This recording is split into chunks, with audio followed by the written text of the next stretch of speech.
Hey guys, tonight we're stepping into the shadowy alleys of Colonial Shanghai, where the fog rolls in thick, the lamps flicker behind opium-stained curtains, and the ground beneath your boots always feels just a little too soft. You've arrived at the wrong time in the wrong place, and you don't even know it yet. It smells like coal smoke and sweet rot. Somewhere, a bell clangs faintly. The dock workers shout in a dialect you don't recognize, and you clutch your satchel tighter, hoping your boots don't make you look too fresh. You came here with big ideas, maybe to trade, to teach, or to find something you didn't even have a name for. But Shanghai in the late 1800s doesn't care what you came looking for. It just opens its gates and swallows you whole. You breathe in the scent of damp wood and something burnt sugar sweet. That smell will follow you for months, years, if you make it that far. Already, you can feel something's off. The street signs don't make sense. You ask for directions and are answered with shrugs or smirks. Even the rickshaw driver looks through you. Still, you push forward. Because, why not? You're new here. Maybe it's just your imagination, or maybe it's jet lag. Wait, do steamships cause jet lag? So, before you get comfortable, take a moment to like the video and subscribe, but only if you genuinely enjoy what I do here. And while you're at it, drop your current location and what time it is right now. You know I love seeing where and when you're listening from. Now, dim the lights, maybe turn on a fan for that soft background hum, and let's ease into tonight's journey together. You're standing at the edge of something you'll never escape from. Not in body, and maybe not in soul. You arrive on a Tuesday just after lunch. No parade, no welcome sign. The harbor stinks of fish, iron, and sweat, and your coat is too warm for this wet foreign heat. You spot a street vendor carving dried squid like it's paper, and a trio of barefoot children giggling over something that might be a dead rat or a very tired bird. It's hard to tell. The city pulses in slow, sticky waves. It's not the kind of place that meets you halfway. You either adapt or dissolve. You tell yourself this is the start of something meaningful, something different, maybe even noble. After all, you turned down a position in London to be here. That professor with the red beard said Shanghai was where the world was shifting, where fortunes were made. You didn't ask whose fortune or at what cost. In your pocket, the crumpled address of a boarding house. One of those places that advertises itself as clean and quiet, which is usually code for cheap, and you'll be sharing a bathroom with a drunk accountant and a goose. Still, the landlady gives you a room on the second floor, with wallpaper that peels like sunburned skin. The window rattles when the tram rolls past, and you fall asleep to distant laughter and the occasional cough that sounds way too close. That night, you dream of feathers falling in slow motion, each one turning to ash before it touches the ground. In the morning, you find your shoes wet, even though they weren't near the window. You shrug. Maybe it rained. It didn't. You walk the Bund that first afternoon, dazzled by the mix of architecture, Baroque facades beside bamboo scaffolding, British banks towering beside tea stalls. A French woman walks a leashed monkey past you, and no one bats an eye. You try to take it in, but something pulls your attention toward a narrow street that seems to bend light itself. It shouldn't catch your eye, but it does. That's Nanjing Road, someone mutters behind you. You turn. No one's there. You wander through the narrow arteries of Old Town, where incense battles with sewage and the buildings lean in like they're gossiping. You're both fascinated and unsettled. Children dart between your legs. You dodge a cart piled with eels. Somewhere a man is yelling about the end of days in 3 different languages. Everything hums with life and decay. You think, this is real. By dusk, you're back near the harbor. The skies turn the color of a bruised peach, and the ships glow orange in the slanted light. You sit on a crate, watching the water ripple like old silk. A boy offers you a cigarette. You shake your head. He lights it anyway, stares at you, then runs off laughing. The smell, clove and something more, lingers in your nose. It's oddly comforting. The next morning, you wake early and ask the landlady where to find a place that sells real tea. She raises one eyebrow and points west, muttering, But don't follow the smoke. Naturally, you follow the smoke. And this, though you don't know it yet, is where your fate begins to smolder. You take a left where the road narrows and the fog thickens, pulling your coat closer even though the air is muggy. The smoke coils around your ankles like a pet that's chosen you without your consent. You don't know what's burning, but it smells curious. A mix of burnt caramel, incense, and something faintly floral. Your stomach turns, but your feet keep moving. The street is barely wide enough for two people to pass. Laundry hangs low on fraying ropes between buildings, dripping onto your shoulder as you duck. A cat hisses at you from a windowsill, its eyes catching the light like copper coins. Every brick seems to have a story, and every shuttered window is a mouth refusing to speak. You stumble upon it by accident, of course. That's how it always goes. The street doesn't end, it just folds in on itself. And suddenly, there it is. A doorway framed by red paper lanterns and carved dragons that look like they're mid-sneeze. The curtains are velvet, dusty, and swaying slightly even though there's no breeze. The door is open a crack. You hesitate, just a second. But the scent has its fingers in your hair now, gently tugging you forward. A woman brushes past you on the way out, her eyes rimmed with smudged coal, lips slightly parted. She doesn't say a word, but her smile is either a warning or an invitation. You step inside anyway. The room is darker than it should be. Candles flicker in glass bowls, casting gold ripples across faces you don't quite see. A man coughs softly from somewhere behind a screen. You hear the faint splash of water and the scratch of a gramophone struggling through a French love song. The air is warm, thick, and slightly sweet, like a bakery run by ghosts. No one greets you, no one needs to. You belong here now, or at least, something inside you does. You wander through, fingers grazing faded silk hangings and crumbling wooden banisters. You catch glimpses of people, some lounging on cushions, others asleep upright like forgotten marionettes. One woman, possibly alive, stares at a candle as if waiting for it to apologize. You think about leaving. You should leave. You might even pivot toward the exit. But then a voice says, "First time?" You turn. He's barely older than you, maybe 30. Clean coat, clean shoes, and a face so symmetrical it's unnerving. He looks like a man who's never had to run for anything in his life. He gestures to a narrow hallway, leading to what you now realize is the heart of the place. You've come this far. He shrugs. Might as well see it properly. You tell yourself you'll just look. Just observe. For curiosity's sake. Historical research, even. Some part of you still thinks this is a field trip. The hallway opens into a long chamber where everyone seems to be melting. Not physically, but emotionally. Spirits are heavy here, and bodies too. A woman sings softly in Mandarin, her voice barely clinging to the melody. The smell is stronger now. That sickly sweet perfume of resignation. You notice the pipes first. They're arranged neatly on a tray. Carved ivory, polished wood, and even one made from a swan's bone. Probably not legal, but also probably not recent. The attendant, an elderly man with clouded eyes, offers one without a word. You sit, awkwardly.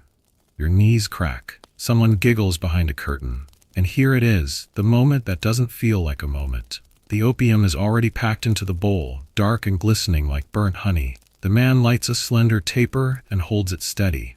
You lean in. Inhale.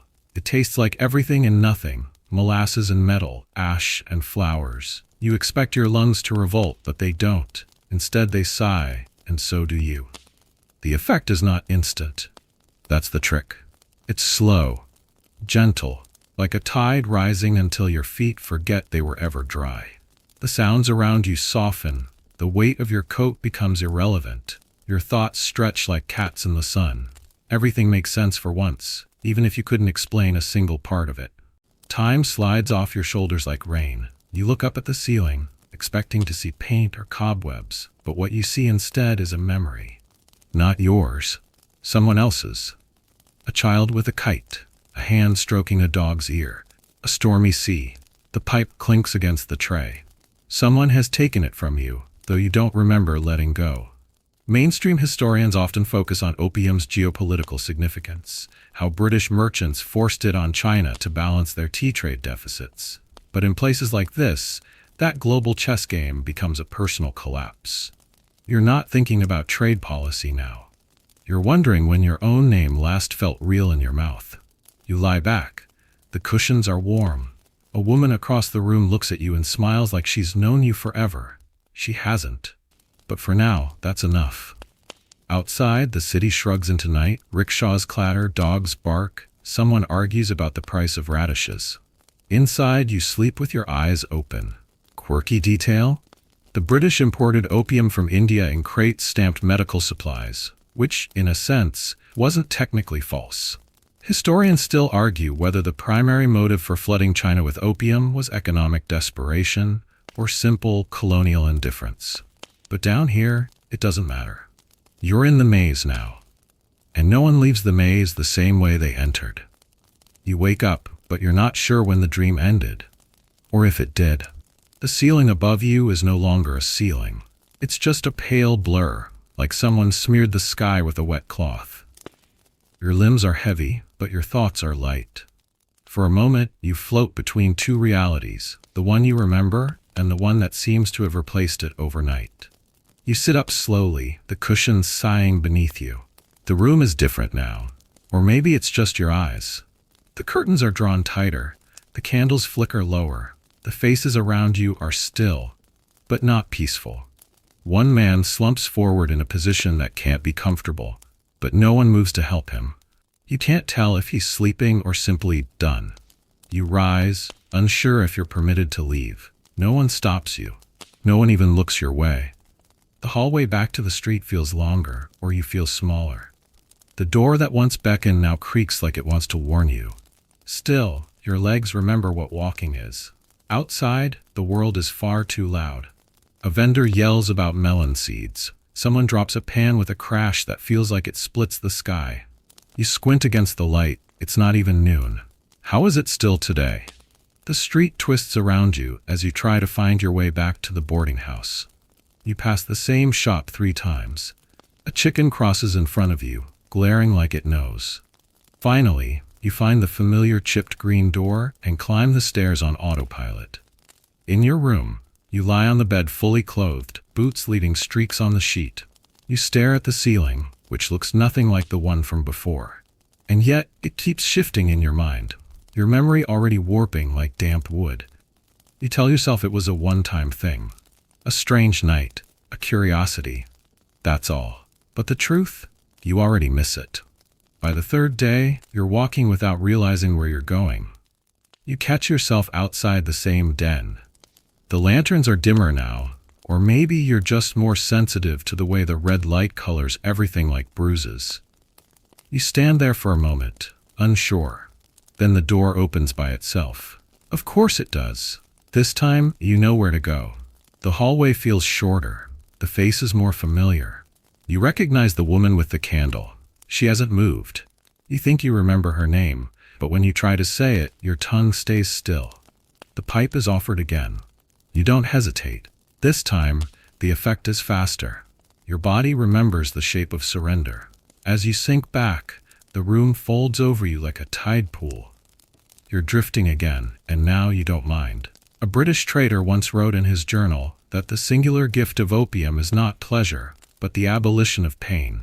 He meant physical pain, but the emotional kind? That's the one you didn't even know you were trying to erase. Here's a fringe detail they don't teach in school. Some addicts reported the ability to smell colors after long exposure. You scoffed at that once. Now you swear the green of the curtain smells like sour plums. The blue of a stranger's robe tastes like salt. Your senses are rewriting themselves. And still, some part of you whispers, "Go home." But where is that now? Historians still debate whether opium dens in colonial cities were tolerated due to corruption or sheer cultural paralysis. Either way, the lines between law and indulgence were so blurred that even the officials occasionally rested their eyes on a pipe. You rest your eyes too, just for a moment. Later, you don't remember walking back. You don't remember unlocking the door. All you know is you're in bed, your boots on the floor this time, and there's an imprint on your wrist where the pipe had rested. You laugh softly. It's almost funny how something so slight can feel so final. The days begin to blur. You lose track of the calendar. Sunday tastes like Tuesday. You start forgetting simple things. Your room number, the name of the landlady, whether you ate breakfast. You laugh too loudly at nothing. You cry at birdsong. You spend an hour staring at your reflection before realizing it isn't your face anymore. It's just a mask you borrowed for the day. And then, one morning, you notice your hands shaking as you lace your boots. You grip the bedpost to steady yourself. You think it's just hunger, or too much tea, or the weather. But you know better. Withdrawal is a word you never imagined applying to yourself. The den knows. You don't even need to say anything. They see it in your posture, in the slight tremor at the edge of your smile. You're offered a pipe before you can ask. You take it like it's medicine, because now it is. Shanghai itself doesn't seem to mind. The city rolls on, its markets bustling, its ships unloading, its factories grinding through the hours. To them, you're just another pale-faced drifter, unraveling quietly. Not the first, definitely not the last. But to you, this unraveling feels operatic, personal, a betrayal by your own nervous system. You keep telling yourself this isn't permanent. You'll stop soon, tomorrow, next week, when the weather changes. But the weather never changes. You find a new routine. You drift, you use, you walk home, you forget, repeat. Some nights, the dreams come darker. You see people from your past, teachers, lovers, strangers you once helped carry groceries. They speak in riddles. One of them hands you a jar full of teeth. You wake up laughing. But it's not funny anymore. And neither are you. You used to carry a notebook. Remember that? A little leather-bound journal you bought in London with the intention of documenting your adventures. Its pages were meant for sketches of temples, overheard idioms, reflections on trade and culture. Now it sits under your bed collecting dust and the occasional cockroach. You haven't opened it in weeks, maybe longer. The ink would smear anyway. Your hands aren't as steady now. You still try, though. Every so often you'll dig it out, convinced you'll write something profound. But all that comes out is loops and scratches. Once you drew a perfect circle and wept. You don't know why. Your thoughts, once sharp, academic, maybe even noble, now drift like smoke from a broken chimney. They curl into themselves, lose shape, and vanish. Sometimes you stare at a spoon for 10 minutes, convinced it's hiding something from you. By the time you notice your clothes getting looser, it's too late to care. Hunger has become a background character, always there, rarely speaking. You miss breakfast most days. Lunch becomes a handful of stale peanuts or a half-eaten dumpling offered out of pity by the boarding house cook. But the opium? That you never forget. You always remember your way back to the den. You could walk it blindfolded now, which is ironic considering how dim your visions become. Your eyes are always red, and light cuts sharper than before. Even the moonlight feels like a reprimand.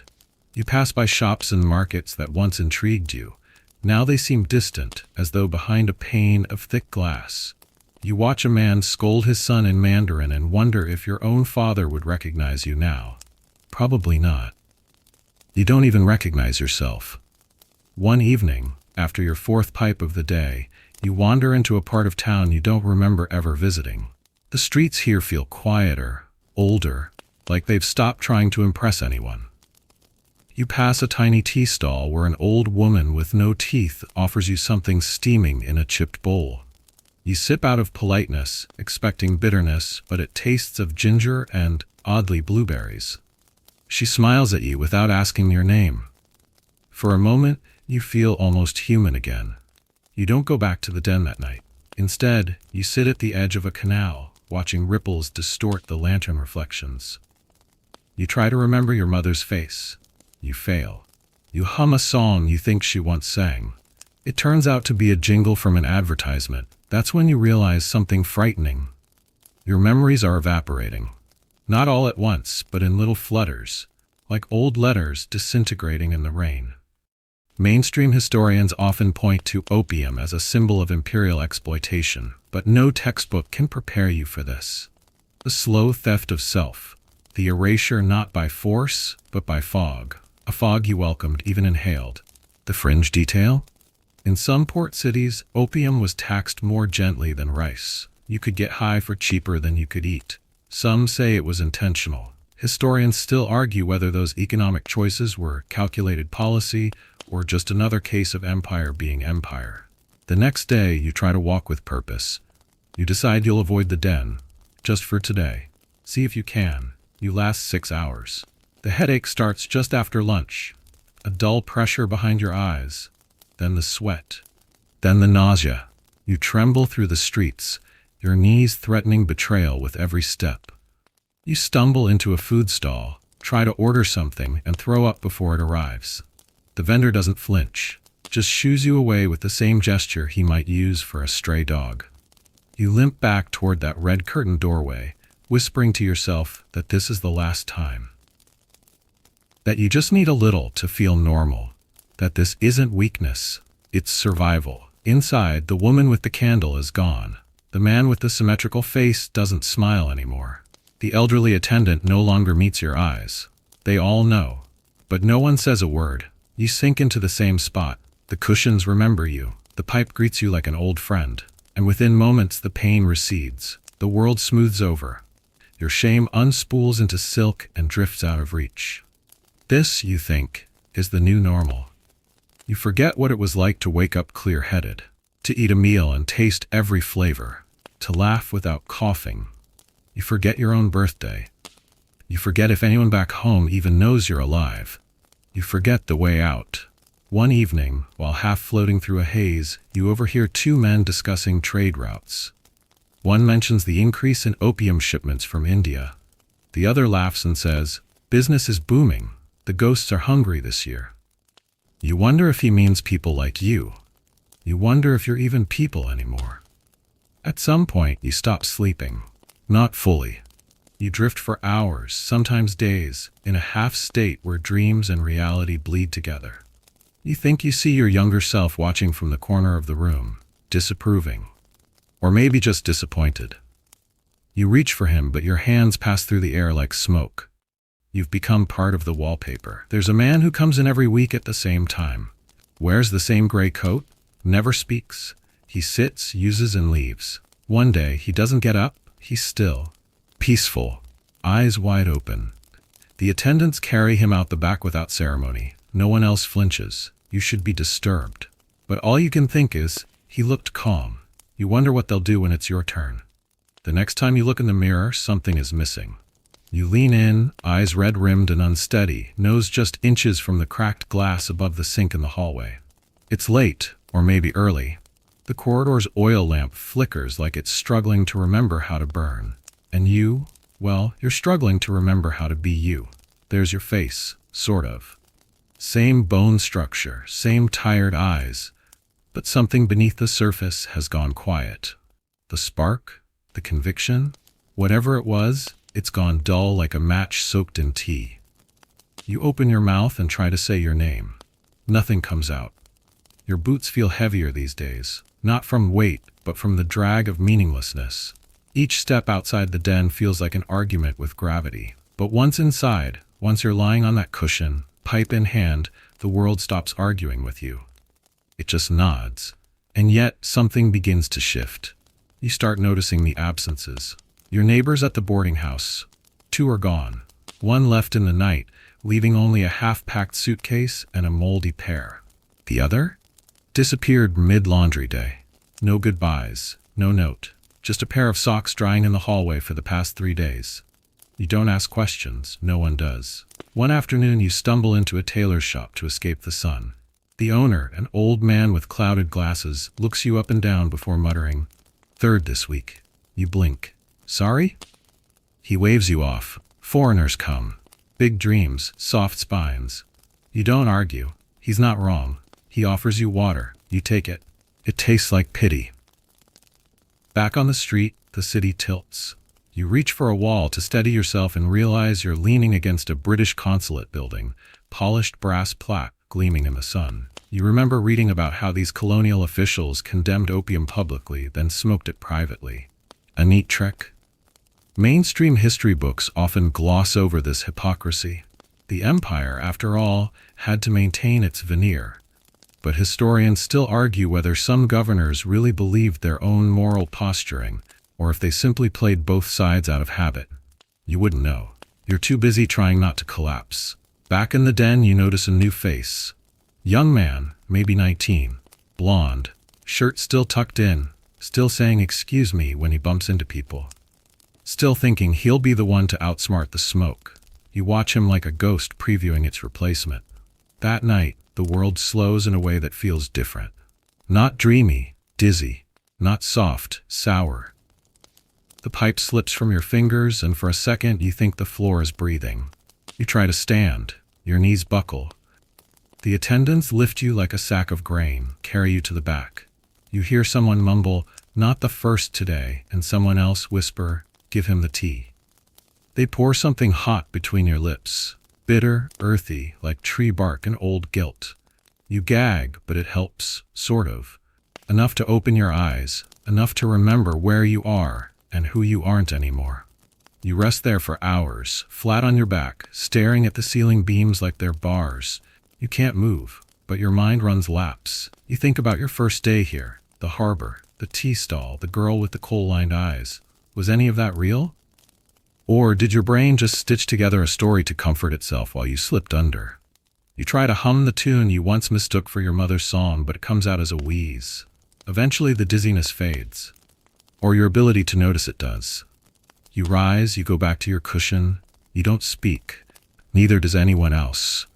There's a sort of religion here, in this ritual. The pipe, the hush, the forgetfulness. Outside, life continues.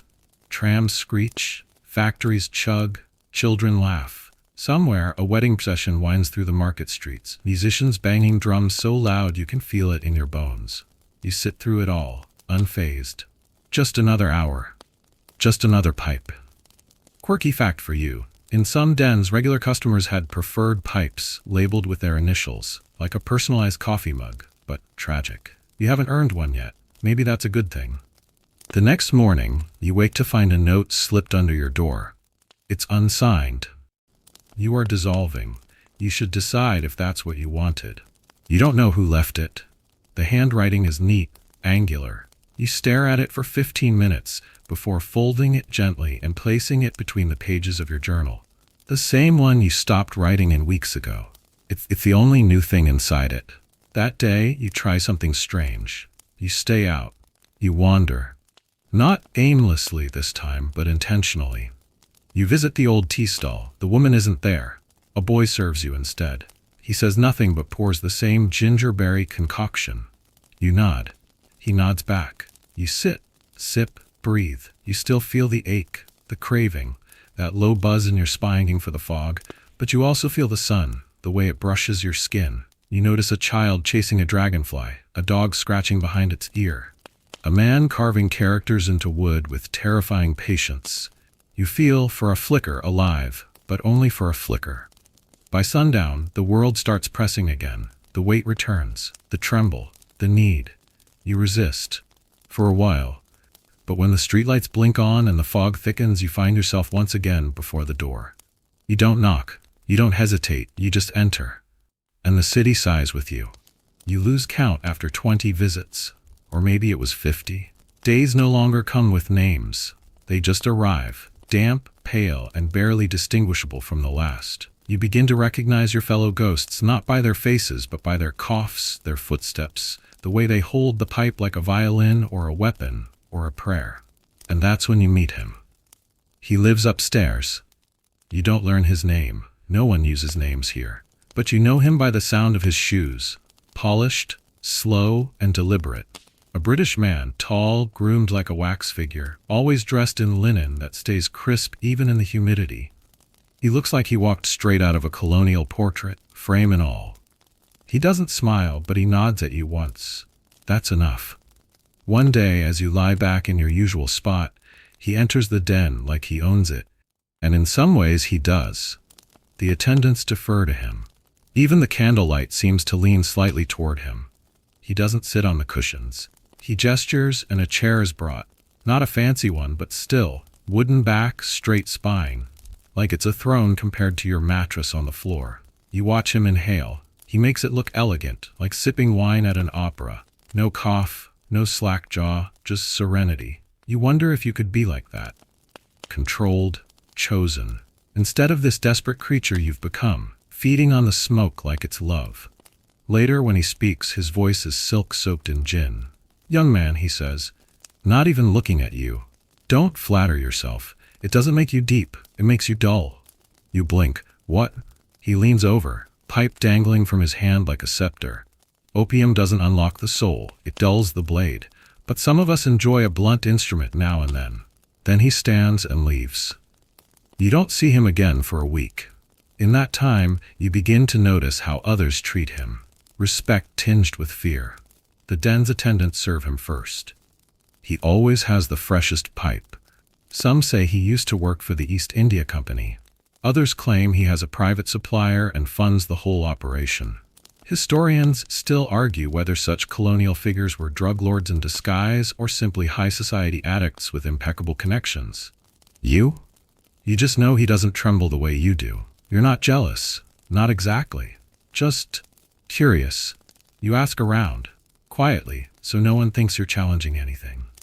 A woman with silver in her braid tells you the man's real addiction isn't opium, but control. He smokes to slow the world down, she says, staring through you, so he can stay ahead of it. Later that night, as you lie in your spot, pipe resting on your chest like a slow heartbeat, you wonder if maybe you got it all wrong. Maybe this was never about pain relief. Maybe this was about timing, about slowing the parade of disappointments just enough to trick yourself into thinking you're above them. You sleep. You dream. The city crumbles around you in silence. The next day he invites you upstairs. That surprises you. You follow him up a stairwell with worn carpets and walls stained yellow from years of breath. His room is nothing like yours. Books line the shelves. Actual books, not moldy hand-me-downs.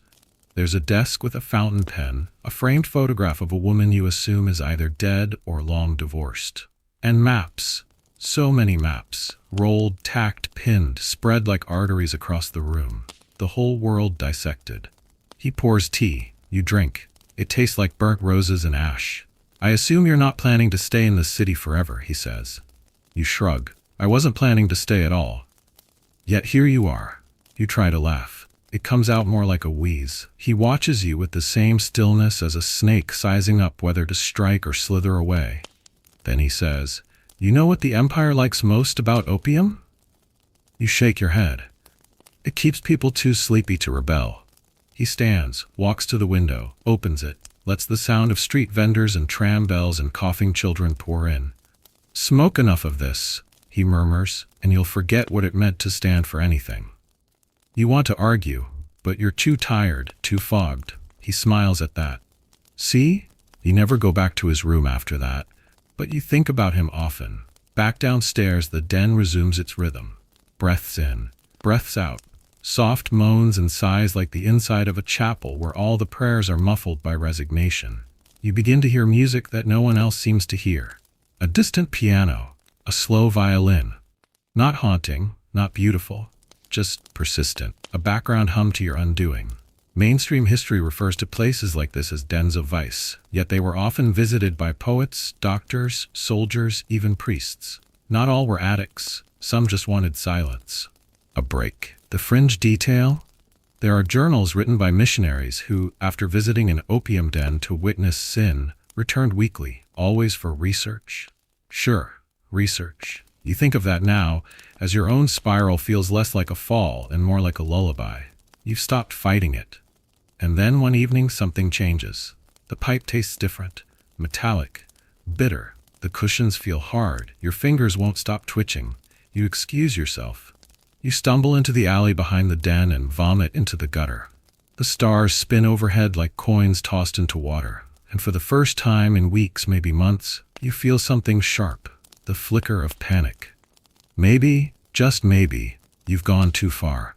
You sit against the alley wall, head between your knees, trying to hold onto the cobblestones as if the earth itself might buck you off. Your lungs tighten like fists, your pulse skitters, unreliable. You focus on the bricks, counting them, naming them, pretending they're old friends. but the world keeps sliding sideways. The pipe betrayed you tonight. Or maybe it didn't. Maybe it was always going to end this way. Somewhere behind you, the back door of the den creaks open. You expect a voice, a hand on your shoulder, some gesture of mercy. But no one comes. You're not special here. You're not even noticeable anymore. Just one more figure slumped against a wall, blending in with the city's rotten fog. You press your forehead to the brick, hoping the coolness might anchor you. It doesn't. Your thoughts spiral. You hear a baby crying, though you can't tell if it's from a nearby window or just something your brain has conjured for company. Time passes, or doesn't. The sky shifts, morning tries to happen. And that's when you meet her. She's barefoot, no more than 10, hair tied back with a fraying ribbon. She walks up quietly like she's afraid to wake the ghosts. In one hand she carries a bundle of matchsticks. In the other, nothing at all. You blink at her, unsure if she's real. She looks at you like she's seen the scene before. She says nothing, just crouches beside you and offers a match. You take it, trembling. You don't light it. She stays there for a while, not asking, not helping, just being. It's strangely comforting. Then, just as quietly, she rises and disappears into the haze. You think about her all day. Was she a hallucination? A child of the streets? An omen? You don't know, but she'll return. More than once. Later, when you finally muster the will to return to the boarding house, you catch your reflection in a puddle. It startles you. Your cheekbones look sharp enough to cut paper. Your eyes are sunken, rimmed with something more than just sleeplessness. You've lost weight, dignity, identity. You're vanishing from the outside in. Back upstairs, the landlady gives you a look. A rare thing. She's usually too busy, too jaded. But today she pauses. "You're not eating," she says flatly. You open your mouth, but no excuse comes. She shakes her head, tosses a boiled egg onto your table, and leaves. That egg sits there all night, untouched. You dream of the girl with matches again. This time she's lighting one, holding the flame close to her face like a secret. She opens her mouth to speak, but you wake before she does. For a few days you try to resist. You avoid the den. You drink bitter tea from roadside vendors. You force yourself to walk the long way home. You even write a few lines in your old journal. "Today, I tried to remember who I was." That's it. That's the entry. But the city doesn't let go easily. You see people nodding off behind carts. You hear the hush in alleyways. You smell it on the collars of men passing by. And the craving creeps back, not like a wave this time, but a fog. Gentle, inevitable. You find yourself scratching at your skin, pacing, chewing your lip until it bleeds. You mutter things under your breath just to hear a voice. You tell yourself just one more pipe, just to take the edge off. So you go back. The den is quieter, fewer people than before. The man from upstairs hasn't been seen in days. The girl with the candle is gone. Even the woman with silver in her braid isn't in her usual corner. You lie down anyway. You breathe it in, and nothing. It doesn't hit like it used to. Doesn't soften the world the way you need it to. You wait for the warm pull, the slow release. It doesn't come. You light again. Still nothing. You feel your body resist. Your veins, your brain, they're done pretending this is bliss. Panic creeps in, subtle as a leak. You bolt up. The room swims. One of the attendants places a hand on your shoulder. "You need stronger," he says. "Different blend." You shake your head. You don't want stronger. You just want it to work. But it won't. That night you walk the entire city. From the waterfront to the French concession, from temples to tram stops, your feet blister, but your mind won't settle. Historians often document the British addiction to Chinese tea, how opium was the empire's answer to balance that trade. But they forget the foot soldiers of this war. People like you, nameless, storyless, consumed not by politics, but by powder. The fringe detail? In some cities, addicts were quietly buried behind the dens. Small plots. No stones. Just holes in the ground and a handful of dirt. You wonder how many ghosts you've stepped over on your midnight strolls. You wonder if you're one of them. The next day she returns, the matchstick girl. You see her near the tram stop watching pigeons fight over crumbs. She doesn't see you at first. You call out. She turns, tilts her head. You ask her name. She doesn't answer. Just walks up, presses a match into your palm and whispers, "You're disappearing," then vanishes into the crowd. You hold that match like it's your last thread of reality. Maybe it is. The match stays in your coat pocket. You check for it compulsively, like it might vanish, like she might have never existed. But it's always there, warm from your body heat, edges softened by your fingers. It isn't magical. It's wood and sulfur. But somehow, it feels like a question you haven't dared ask. And still, you go back to the den, not because you want to, because you don't know what else to do. The room has grown colder, not in temperature, but in tone. The velvet hangings are faded to the color of old wounds. The floor creaks louder. The gramophone has stopped entirely. Even the air seems bored of you now. The cast of characters, your fellow drifters, dreamers, and decaying romantics, has changed. The boy with the tucked shirt is now as gaunt as you. The woman who used to hum has stopped. The symmetrical man upstairs hasn't been seen in weeks. You start to suspect that when people disappear, they don't go home. They just fade. You lie back. The pipe is ready. You light it. You inhale. This time you don't float. You fall. Not fast, but like a trapdoor that opens under your thoughts, one layer at a time. First goes the memory of why you came here. Then your sense of time. Then the meaning of your own name. You think you hear someone say it, but it echoes like it belongs to someone else. You see shadows, shapes. You think you see your brother, but his face is wrong. Too smooth. Too still. You blink, and suddenly you're in water. Not wet, but submerged in quiet. Your body hums, disconnected from your limbs. You try to sit up, but your spine won't obey. The pipe drops from your hand and clinks to the floor. The attendant picks it up without meeting your eyes. You wait for the kindness of a glance. None comes. Later, you shuffle outside into the daylight, if only because the walls feel too close. You sit on a stone step near the canal, watching a boat drift by with crates marked T. You wonder if anyone knows what's actually inside them. Mainstream fact? By the late 19th century, over 40% of all Chinese men under 40 had used opium at least once. It wasn't just a problem, it was a lifestyle. But this lifestyle, it's eroding you. You find your hands shaking again. You try to eat.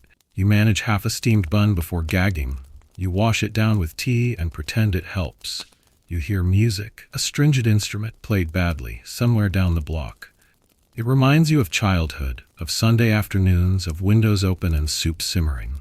You cry, not loudly, just enough to prove you still can. That night, you stay in. You light a candle, sit by the window. You take out your journal, yes again, and write, "I'm still here, but I don't know who's saying that anymore." Then you press the matchstick between the pages and close the book. You drift off without the pipe, barely, fitful sleep. Your dreams are erratic. The sky peels back like wallpaper. A cat speaks Latin. A man with no face hands you a mirror and says, "This is what your mother sees." You wake up gasping. For 3 days you don't use. Not because you're strong, but because you're scared. Your heart races even at rest. Your joints ache. You sweat through your sheets and shiver under the afternoon sun. You see double. Once you scream at a bird because it won't stop staring. And through it all, no one checks on you. You realize how alone you really are. You think of the matchstick girl. You try to find her again. At the tram stop, the canal, the fruit market, but she's nowhere. You wonder if you imagined her. Historians still argue whether opium dens were truly as isolating as described, or if the isolation came from within. That's the cruel trick of addiction. It makes you the architect of your own exile. And you? You're now living in a fortress built of smoke and silence. On the 4th day, your body forces you back. You crawl, practically, to the den. You don't even make it to your cushion. You slump in the doorway, and the old attendant pulls you inside like a sack of grain. You use. And this time, it works. The shame washes away with the high, and for a few precious minutes, you forget that you failed. Again. You lie there, staring at the ceiling, wondering how many more times you can do this. You think of the phrase, rock bottom. You wonder if this is it, or if there's still further to fall. The pipe is passed again. You hesitate, then reach. But just as you inhale, the girl is there again. She's standing in the doorway. She doesn't move, doesn't speak, just watches. You close your eyes. When you open them again, she's gone. You drop the pipe. No one notices. You whisper into the velvet of your pillow, "I'm sorry." You don't even know to whom. The next morning, your body feels like it's been borrowed by someone careless. Your hands are swollen, your throat raw. Your knees ache with a pain that doesn't belong to your age.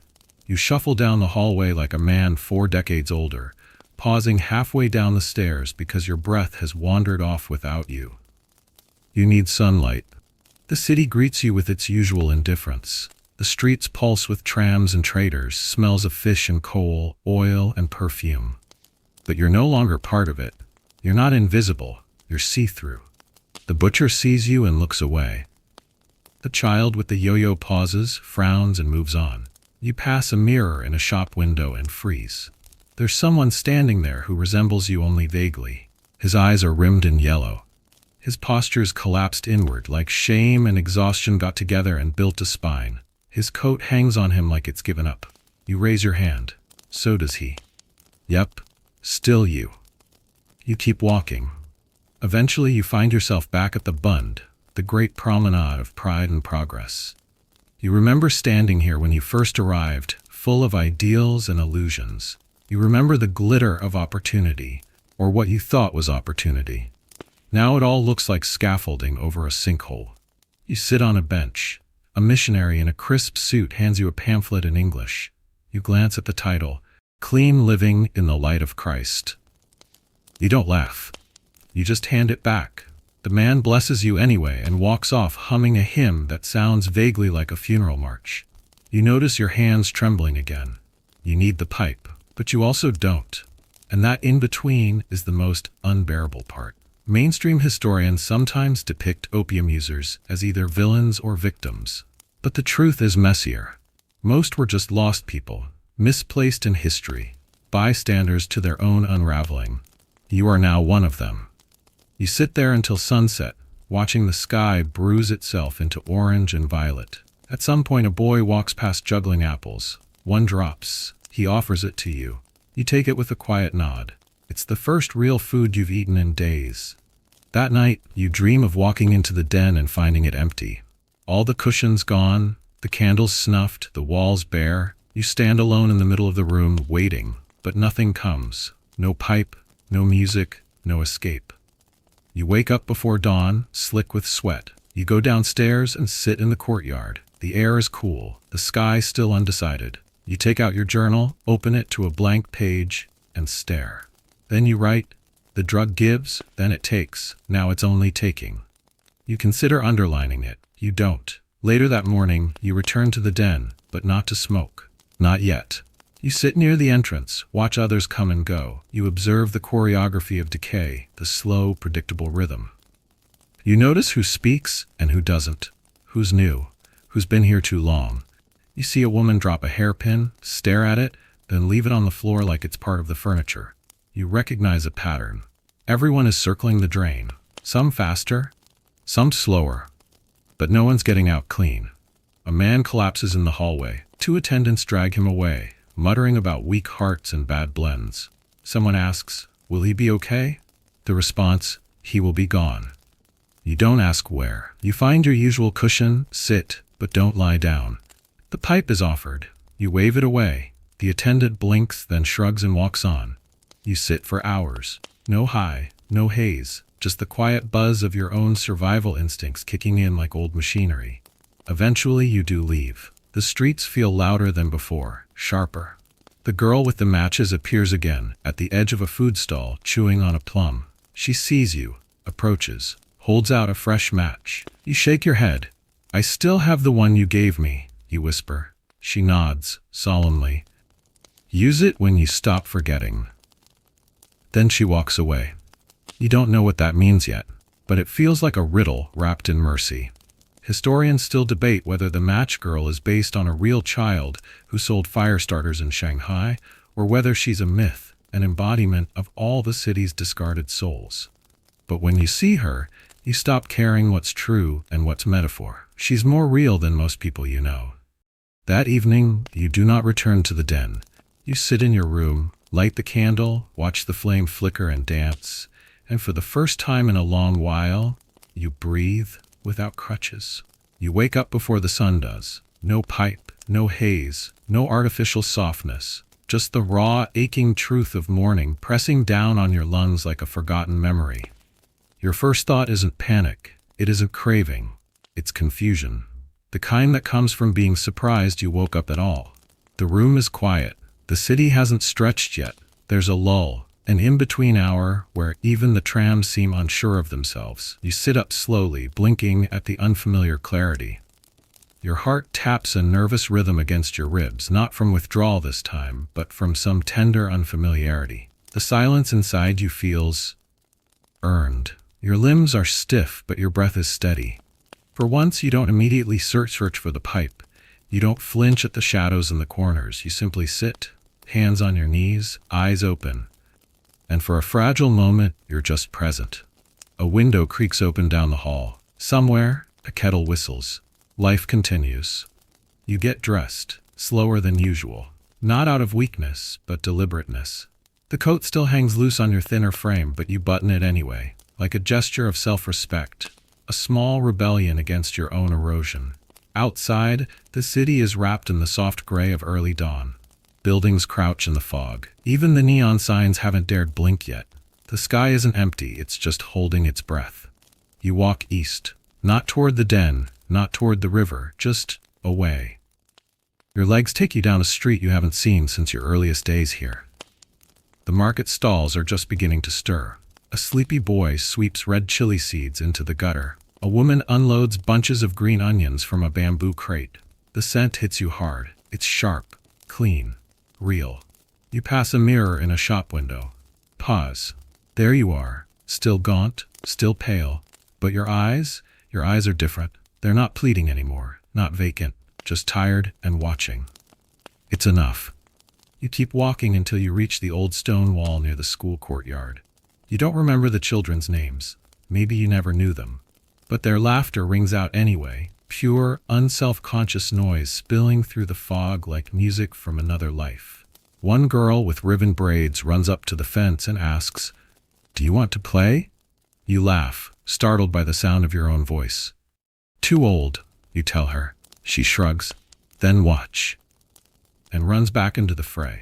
So you sit and you watch. You watch them jump and spin and shout. You watch a boy skin his knee and get right back up. You watch a game begin and dissolve and restart without rules or reason. And you feel something you haven't felt in weeks. Warmth. It's not joy. Not exactly. It's the ghost of it. The echo. But it's there. Back on the street, a vendor you've never met hands you a steamed bun. You fumble for coins, but he waves them away. "You look like someone who's trying," he says simply. You nod. You eat the bun slowly, letting the sesame and ginger fill the spaces left hollow for too long. The taste makes your eyes sting. You don't wipe the tears away.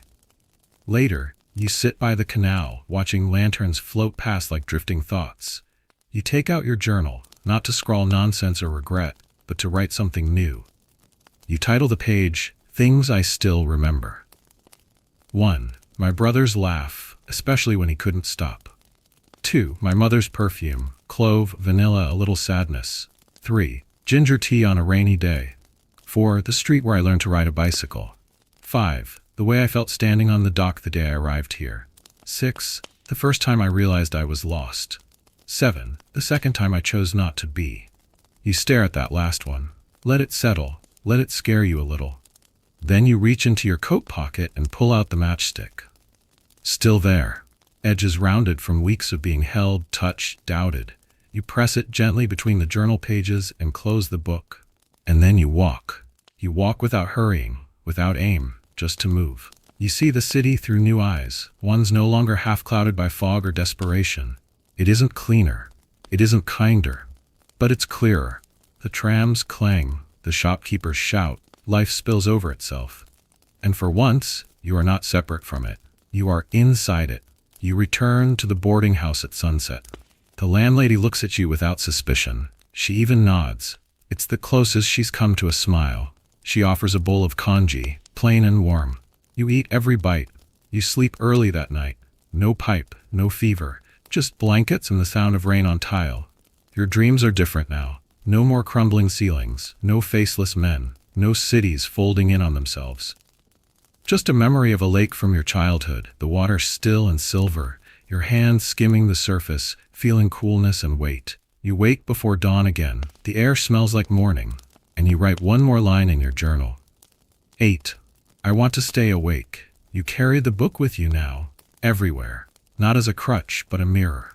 On hard days, you reread the list. On good days, you add to it.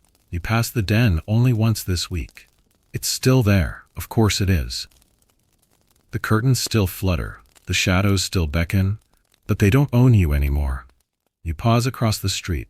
Watch a young man enter. Collar crisp, eyes wide, hands too clean. You ache for him. Not because you pity him, but because you recognize him. And then you walk on. You don't look back. Historians rarely write about the ones who walked away, the ones who slipped the net, the ones who carried their scars like lanterns into quieter futures. Maybe their stories weren't dramatic enough. Maybe survival isn't always considered heroic. But you know better. You survived, and that's a story worth writing down. You wake up with the sunrise again. By now, it's a rhythm. Not a habit, not a schedule, just a rhythm. A quiet pulse that reminds you the world still turns, even when you feel like you've stopped. The light filters through the curtains like warm water, and for once you don't dread it. It doesn't accuse you, it just exists. You sit up slowly, your limbs are still heavy, the withdrawal never truly left. It lingers, quiet, patient, occasionally cruel. But it no longer owns you. It's a shadow now, not a master. You dress with care, you lace your shoes tightly. You run a comb through your hair even though there's no one to impress. You aren't dressing for the world today. You're dressing for yourself. You step outside and walk without a destination, just following the current of the morning. The city feels different now, not because it's changed, but because you have. The fog that once wrapped around your thoughts like a wet rag has lifted, if only slightly. You begin to notice details again. A shopkeeper arranging oranges into perfect pyramids. A boy balancing on one foot while brushing his teeth. A woman mending a dress with such delicate attention it feels like she's sewing the air itself. You pass by the stall where you once bought the lotus root. The man nods. Still here, he says. You nod back. Still trying. He offers you a pear. This time you accept it. You even smile. The pear is underripe, but it's cold and crisp and real. It crunches beneath your teeth like truth. You take a seat on a stone ledge near the water and pull out your journal. The matchstick is still inside, nestled between the pages like a bookmark for a story that hasn't ended yet. You write, 9. I can walk past the den now. It's true. You tested yourself again this morning. You walked past it deliberately, even slowed your steps. The lanterns still burned. The velvet still swayed. A familiar figure leaned against the doorframe, eyes empty. He didn't recognize you. You didn't expect him to. You kept walking. There's a kind of grief in that, a strange ache. Not for the drug, but for the person you were when you needed it. You mourn him a little, that version of you who thought numbness was safety, who thought forgetting was healing. But you don't miss him. Not really. You start noticing your body again. Not the pain, not the cravings, but the actual presence of it. The texture of the stone beneath you, the way your spine stretches when you stand, the feel of cool air brushing your wrists. It's unfamiliar, but it's something. Your appetite is still small, but it's returning. You finish the pear. You consider what soup might taste like again. The thought no longer repels you. That afternoon, you wander through the French concession. The buildings here feel like borrowed dreams. White stucco, wrought iron balconies, pastel shutters, colonial remnants, monuments to a world trying to graft itself onto another. You pause near a bookstore. A single title catches your eye in the window. Escape in Memory. You don't buy it. You're already living the sequel. Mainstream historians often reduce addiction to numbers, to policies, to cause and effect, but they miss the part you now understand too well. The re-entry. The long crawl back to the self. The emptiness that waits even after the drug is gone. Because no one tells you this, Healing is boring. It's slow, uneventful. It doesn't arrive with fanfare or applause. There's no montage, just you and 100 small choices a day. To eat, to walk, to not go back, to not forget. Some days the fog still creeps in. You feel it most in the evenings when the sky goes purple and you start to think too much. That's when the city whispers again. When the pipe's memory scratches at the edge of your throat like a ghost demanding to be fed. But you've learned to answer it with silence, sometimes with tea, once even with laughter. That night you return to your room early. You light a candle, you clean your boots, you fold your shirt and place it neatly on the chair. These aren't just chores, they're rituals, proof that you are here, that you still choose to exist. You open your journal and write 10, I'm learning how to stay. You pause, tap your pen against the page. Then, beneath it, in smaller script, even when it hurts, you sleep without dreaming. Or if you do dream, you don't remember. And that, too, feels like progress. The next morning, the matchstick girl is waiting at the corner of the tram stop. She doesn't approach you this time. She just watches, eyes calm, ribbon in her hair tied a little tighter than before. She gives a slow nod, as if confirming something. You nod back. Neither of you speaks. Then she turns and walks away, disappearing into a crowd that doesn't even notice her passing. You smile. A real one. Small? Yes, but real. Later you visit the harbor, the same one where you first arrived. It smells the same, salt and coal and something sweet in the breeze. You stand there, hands in your pockets, watching the ships drift like memories across the water. You don't feel lost anymore. Not whole, not fixed, but found. You sit on a crate and open your journal one more time. You write, 11. I can love the world again. And you believe it. You stay at the harbor longer than planned. The bench creaks beneath you. The breeze tugs at your sleeves. You watch dockhands sling crates and argue over invoices, their banter cutting through the early sun. In the distance, a small fishing boat rocks gently against the tide, its sails catching the light like tired wings. You wonder where it's going. You wonder if the fishermen ever feel like running away. You used to imagine escape constantly. Back then, it meant disappearing, vanishing into mist, folding yourself out of memory. Now it means something else entirely.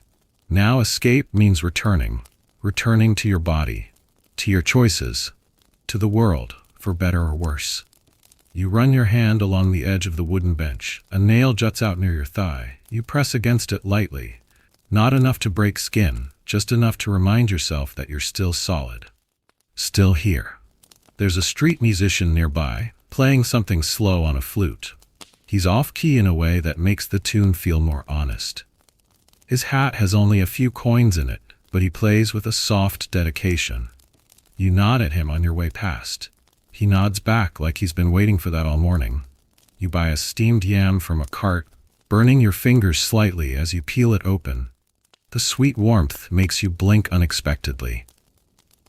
You'd forgotten what it was like to taste something with your full attention. You'd forgotten what it was like to eat without shame. You find a quiet alley and sit on a low wall to finish your breakfast. A cat wanders by, gives you a quick appraisal, and decides you're neither threat nor friend. Just another breathing thing. You respect that. Your journal comes out again. You thumb through the old pages, some full of anguish, some half-formed, others stained with smudged ink and grief. You don't look away. These are your footprints. Every word, a step back from the edge. You flip to a clean page. 12. My senses are returning. The texture of stone under your palm. The ache in your back after a long walk. The sound of someone saying your name and meaning it. It's strange how hunger and joy can feel similar when you've gone too long without either. Mainstream historical accounts of colonial Shanghai often read like cold inventories. Trade ports, diplomatic posts, shipments, treaties. But in the margins, buried under bureaucratic dust, are stories like yours. People who vanished without fanfare. Not in war, not in prison, just quietly. Dignity drained, name forgotten, a slow fading into the cracks of empire. And yet here you are, not vanished. Not vanished. You're walking more now. Every day, longer. You take the long way home on purpose. You relearn the map of the city, but also of your own mind. What triggers you, what soothes you, what awakens the craving, and what walks it back down. Some corners still hold shadows. You avoid the back alleys near the den. You step wide around certain doorways. You recognize the glint of a pipe in someone's coat and change direction, not out of fear, but wisdom. Sometimes the craving comes out of nowhere. A scent, a memory, the sound of a certain type of laughter, broken, hollow, familiar. But you're building a toolkit now. You know how to outlast it. Hot tea, a conversation with the fruit vendor, a single page in your journal, the feeling of a matchstick in your pocket. Yes, it's still there. You haven't used it. Not yet. But it anchors you. It reminds you there's still something left to ignite. Not destruction. Not escape. Just light. One night, a knock on your door startles you. It's the landlady. She holds out a bowl of rice and says, "You've been quiet." You take it. You nod. "You look different," she adds. Not better. Not worse. Just more awake. You want to thank her. You don't know how. So you sit and eat with a reverence you never used to feel. Every grain matters.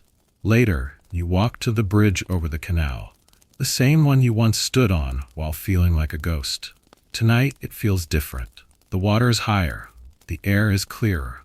Your heart is still fragile, but it's no longer silent. You lean over the railing and let the wind press against your chest. And then you hear footsteps behind you. You turn slowly, already guessing. It's her, the matchstick girl. She's taller now, or maybe just older in the eyes. Her ribbon is gone. She carries no matches tonight. She stops a few paces away and studies you. "You didn't burn it," she says. "No," you reply softly. "Why not?" You reach into your pocket, hold the match out to her. She doesn't take it. "That's not mine anymore," she says. "It's yours." You look at it. The same match she gave you on the worst night of your life. A moment that could have ended everything, but didn't. You whisper, "What happens if I do light it?" She shrugs. "Maybe it burns away what's left. Maybe it lights the way forward." She turns to leave. You call after her. "Will I see you again?" Her answer floats on the wind. "Only if you need me." You stay on the bridge long after she's gone. Then you reach into your journal and find the page. 13. I am no longer disappearing. You underline it. The matchstick rests in your palm, but you don't strike it. Not tonight. Tonight, the moon is bright enough. You begin to realize something strange. You've become someone people nod to again. It starts small, barely noticeable. A merchant at the noodle stall greets you with a chin raise.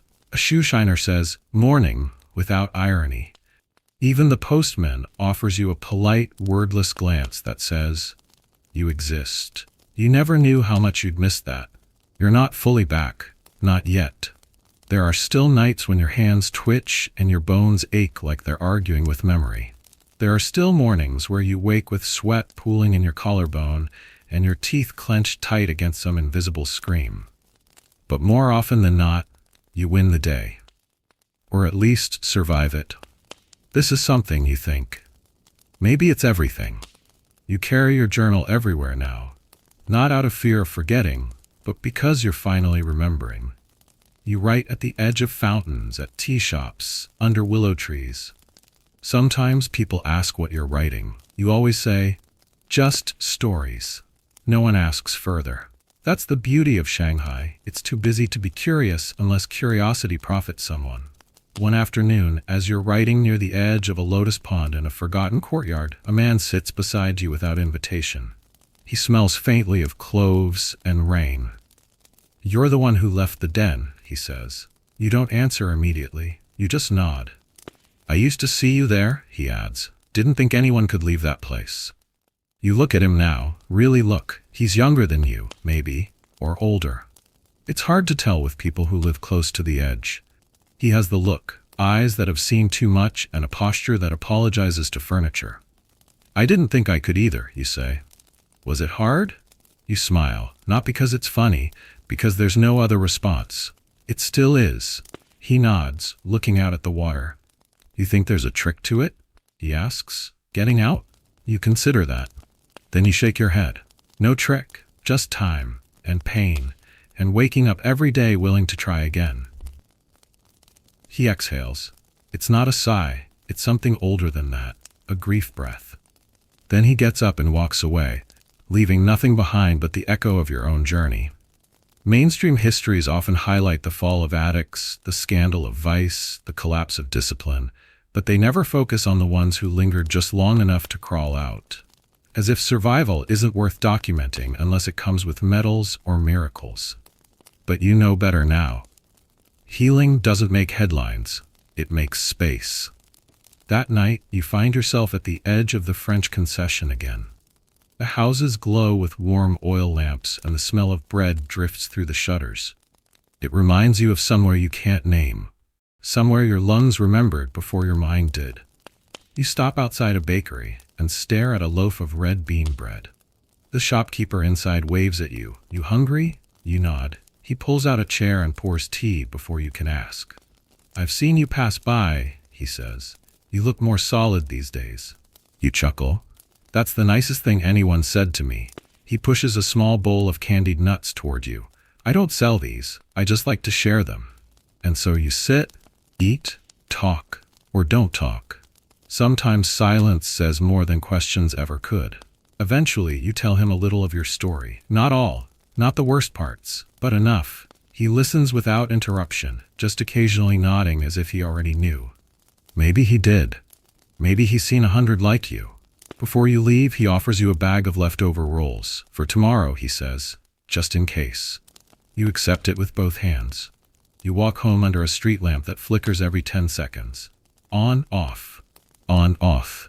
It's a rhythm you find oddly comforting, like the city's heart still beating beneath its decay. You open your journal by candlelight. 14. I can be known again. It's a revelation you didn't expect. You've been so used to disappearing, to shrinking into corners and curling into forgetfulness, that you forgot the world might still want to see you. You place the bag of rolls on your desk. You pour yourself a cup of warm water. No tea, just warmth. And you sit in it. The quiet, no pipe, no craving, just stillness. But still the shadows knock sometimes. You feel them late at night, brushing your shoulders, crawling across your spine. They whisper, not in words but in urges, one hit, one breath, just to take the edge off. You answer them now. You say, "I've built edges on purpose. They keep me sharp." Historians still argue whether the addicts of colonial cities were victims or criminals, degenerates or broken artists. But no one ever wonders what they became afterward, if they became anything at all. You intend to find out. The matchstick remains in your coat, untouched. One day maybe you'll light it, not to burn, but to begin. You've started walking with intention, not just to pass time, not just to escape craving, but to arrive somewhere. Even if you don't yet know where. Your legs are steadier now, your back straighter. You no longer walk like someone trying to disappear. You walk like someone returning from the dead. On your morning rounds, you found a route that loops past the canal, through a quiet market lane, and ends at a tea stall where the owner now knows your face. He doesn't ask questions, he just pours. The tea is bitter and earthy, and it tastes like survival. Sometimes you sit there for hours. You watch people barter, argue, laugh. You watch a boy chase a rooster, an old man feed a one-eyed dog from his rice bowl. These moments are your medicine now, mundane and miraculous. You notice gradually that your presence is no longer met with avoidance. People meet your eyes, they nod, they speak. "You look better," someone says one day. You nod back. "I feel awake." "Must be the tea," they joke. You smile. You don't correct them. But the ghosts still follow, don't they? Not loudly. They've grown quieter, more polite, but they're still there, lingering at the edges of your vision. Sometimes you hear them in footsteps behind you, sometimes in the chime of a spoon against porcelain. Once in the shadow of a man lighting a pipe 2 alleys over. You keep walking. You pass the den once more, and this time you stop. Not out of weakness, not out of longing, but to look, really look. The doorway yawns open, same as always. Lanterns sway like tired eyelids. Someone slips inside without noticing you. Another man stumbles out, eyes vacant. You recognize the shuffle. You recognize the smell, but they don't recognize you. You're not one of them anymore. You linger there longer than you should, matchstick in your palm. Not lit, just there. And then you walk away. Not quickly, not dramatically, just away. That evening, as you sit by the riverbank journaling, a woman in a blue silk dress sits beside you. She doesn't speak for a long time. Then she says, "You're the one who made it out." You pause. "Out of where?" She smiles faintly. "Exactly." She's older than you, her hair tied back with care. There's a calm in her voice that comes from living through something unnameable. "I saw you once," she adds. "Months ago, in the alley behind the den. I thought you were already dead." You exhale. "So did I." She doesn't offer advice or pity. She just pulls out a small bundle, 3 incense sticks bound with twine, and offers them to you. For when you're ready to forgive yourself. You take them, hold them like they might break. She stands, adjusts her shawl, and walks into the dusk. You never get her name. Mainstream histories rarely record the quiet witnesses, the ones who saw pain and didn't look away. But they exist. And sometimes, if you're lucky, they leave you a gift. You place the incense next to the matchstick. A pair now, not yet used, but waiting. In your journal, you write 15. I am no longer afraid of remembering, and it's true. You begin to revisit places that once scared you. The alley behind the den, the pawn shop where you sold your boots, the tea house where you first heard someone laugh in weeks. Each place is a scar, and you trace them like cartography, mapping the journey of who you became and who you're becoming. You stop avoiding mirrors. You even speak your name out loud sometimes, just to feel it, just to hear it. You write more, longer entries, sharper thoughts. Fragments of your story turn into full paragraphs. You start describing people again. Faces, gestures, scents. You notice color, texture, light. And then, one morning, you do something you hadn't dared yet. You write a letter. It's short, honest, a little messy. You fold it carefully and mail it to your brother. You don't know if he still lives at the same address. You don't even know if he wants to hear from you. But you send it anyway, because healing means reaching again, even if your hand might not be taken. That night, the dreams return. But they're different. You dream of a quiet garden, of water dripping from leaves, of your mother's voice humming a song that might not exist. You wake up crying softly, not from fear, but from release. You light a single candle. You hold the matchstick between your fingers, and for the first time, you consider striking it. Not to escape, not to destroy, but to mark a moment. The incense waits beside it. You whisper, "Not yet, but soon." You press them gently into the folds of your journal and return to sleep. Outside, the city murmurs, but it doesn't call to you anymore. Not like it used to. You belong to something else now, to breath, to choice, to the long, slow burn of becoming whole again. The air smells different now. Not because the city has changed, but because your senses have returned, fully, sharply. You smell the sour starch of hanging laundry, the perfume of steamed dumplings leaking from bamboo baskets, the sweet, acrid smoke of incense from a nearby temple curling upward into the sky like a prayer that forgot its words. You used to be numb to it all. You walked through the same world wrapped in velvet fog, oblivious to its textures. Now, every detail announces itself like it matters. Because it does. You keep walking, past the tailor who always hums even when he's alone, past the florist who names each of her bouquets after old lovers, past the public bathhouse where laughter spills out like steam, and for the first time you wonder if you might go inside one day. Wash your body not just to clean it, but to reclaim it. That thought alone feels like a ceremony. You cross through a street market and someone grabs your arm, not aggressively, but urgently. A man with heavy-lidded eyes. You recognize him, not by name, just by posture. He's still inside it, still drowning. "You used to come to the den," he says, voice gravel-thick. You nod, quietly. He studies you, confused, like he expected a different ending for you. One more like his. "You got out?" he asks. "I'm trying," you say. "Still trying." He laughs, a sound full of bitterness and disbelief. That doesn't happen. You don't argue. You don't try to save him. You just look him in the eyes and say, "It does," but slowly, and with pain, and it never feels like winning. Not at first. He lets go. You walk away. That encounter clings to you like wet fabric. All afternoon you carry it. The weight of what could have been had you stayed, had you not found the girl with the matches, the journal, the hunger for morning. You go home and write 16. Not everyone wants to be saved. But I did. You stare at that sentence longer than usual, because it wasn't always true. You remember a time when you didn't, when numbness was easier, when you thought disappearing was the only kind of peace left, when you would have traded your future for 5 more minutes of floating. But something pulled you back. You don't know what to name it. Maybe the matchstick. Maybe the child who gave it to you. Maybe the version of yourself who whispered in the darkest hour, "Get up." That night, you light the incense. Not all 3, just one. You hold the stick over the candle until the tip glows, then nestle it into a small ceramic bowl. The smoke spirals slowly into the room, wrapping around the journal, your bedpost, the window frame. It smells like sandalwood and old temples, like something sacred. You sit cross-legged on the floor and watch it burn. You don't pray, but you listen. The smoke makes no promises, but it doesn't lie either. It just drifts, and so do you, through the memory of what you've endured and the possibility of what might still come.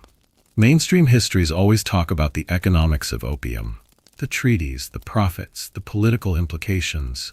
They don't talk about the silence that comes after the storm, about the soft, patient work of healing, about how many addicts came back from the brink and lived quiet, good lives no one ever documented. The fringe detail? Some recovered users became teachers, others, monks. Some never spoke of what they'd been through again, but lived in ways that honored it, not with shame, with understanding. You think of that as the incense curls into its final thread of smoke. You sleep without the candle this time. You don't need light to feel safe. The dreams come, but they're gentler now.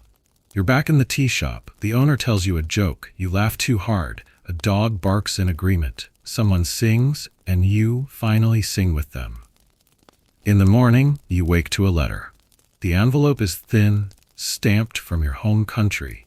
You recognize the handwriting, your brother. You sit for a long time before opening it, not out of fear, but reverence. You let your breath settle. You let your pulse calm. Then, slowly, you read. His words are simple, not poetic, not dramatic, just real. He says he thought you were gone. He says he's glad you're not. He asks nothing of you. He just tells you that you're still welcome, that your room is still your room, that if you ever come back there will be tea and silence and whatever you need. You reread it twice, then you press it into your journal. Not as proof, as gratitude. You add a new line beneath your list. 17. I am still loved. You don't cry. Not yet, but your chest loosens like a fist unclenching after years. You go to the river. You stand at its edge, watching barges drift lazily past, their cargo piled high. You wonder how many crates are filled with sorrow. How many are filled with future? You drop a single petal into the water, you watch it disappear, and you whisper into the wind, "I'm not done." You begin to notice the space between things, between footsteps and silence, between morning and noon, between the pulse of your heart and the breath that follows. Before, that space terrified you. It was where craving lived, sharp and endless, always louder when nothing else was happening. Now the space feels like a pause, like a gift, like an invitation to notice that you're not dying. You're living, inch by inch. On one such morning, you leave your room with a piece of bread in your coat pocket and no particular plan. The sky is brushed with a soft gold, and for the first time in months, the humidity hasn't pressed itself against your lungs like a weight. You walk to the square where the old men play shang-chi, Chinese chess, beneath banyan trees. You used to avoid this place. The clack of wooden pieces against stone would echo in your skull like gunshots. Today, you sit on a bench nearby and listen to the rhythm without flinching. You even understand a few moves. You smile when a man traps another's cannon and the opponent lets out a long theatrical groan.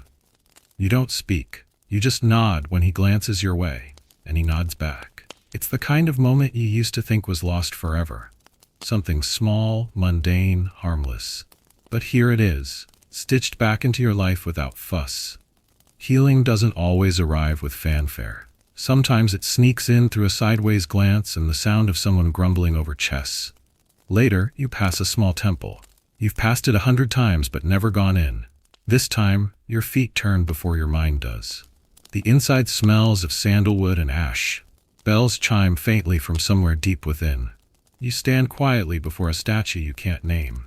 You don't know what to say. So you bow. Not in prayer, in acknowledgement. You don't need to believe in gods to believe in starting over.